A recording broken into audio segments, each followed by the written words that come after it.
Hi friends, welcome to our channel. இன்னைக்கு நம்ம veg non veg ரெண்டுக்குமே பொருத்தமான ஒரு கிரேவி எப்படி பண்றது இந்த வீடியோல பார்க்க போறோம். இந்த கிரேவி பாத்தீங்கன்னா ஃப்ரிட்ஜ்ல ஸ்டோர் பண்ணி வச்சிட்டீங்கன்னா 1 வீக் வரைக்கும் கெட்டு போகாம இருக்கும். இப்போ இந்த கிரேவி செய்யிறதுக்கு கடாய் ஹீட் பண்ணிட்டு ஒரு 50 ml அளவுக்கு தேங்காய் எண்ணெய் சேர்த்துக்கோங்க.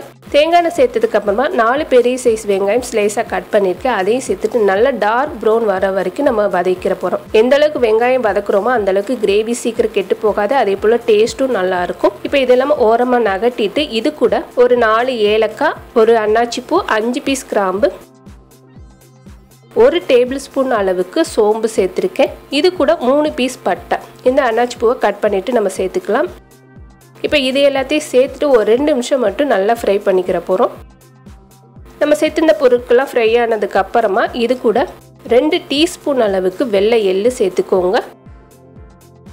இது கூட 2 டேபிள் ஸ்பூன் அளவுக்கு வறுத்து தோல் உரிச்ச வேர்க்கடலை சேர்த்துக்கலாம். இதுக்கு மெயினாக வேர்க்கடலை சேர்த்துக்கோங்க. வேர்க்கடலைக்கு பதிலாக நீங்கள் முந்திரி பருப்பும் சேர்த்துக்கலாம். இப்போ நல்லா மிக்ஸ் பண்ணதுக்கு அப்புறமா 4 பெரிய சைஸ் தக்காளி அதையும் கட் பண்ணிட்டு சேர்த்துருக்கேன். இது கூட கொஞ்சமாக உப்பு சேர்த்து இது நல்லா வேக வச்சுக்கிற போகிறோம். இந்த கிரேவிக்கு மெயினாக வெங்காயம் தக்காளி அதிகமாக தேவைப்படும். அப்போ தான் நம்மளுக்கு கிரேவி நல்லா திக்காக கிடைக்கும். இப்போ நல்லா ஹை ஃப்ளேமில் 2லேருந்து 3 நிமிஷம் வச்சுட்டிங்கன்னா நல்லா அந்த தக்காளி ஓரளவுக்கு வதங்கி எண்ணெய் பிரிஞ்சு வந்திருக்கு. இந்த அளவுக்கு வதக்கிக்கோங்க. இப்போ வதங்கினதுக்கு அப்புறமா அடுப்பை ஆஃப் பண்ணிவிட்டு ஒரு கைப்பிடி அளவுக்கு கொத்தமல்லி சேர்த்து இதை நல்லா மிக்ஸ் பண்ணி ஆற வச்சுட்டு மிக்ஸி ஜாரில் சேர்த்துருக்கேன். சேர்த்து இது கொஞ்சமாக தண்ணி ஊற்றி நைஸ் விழுதை அரைச்சி எடுத்துக்கலாம்.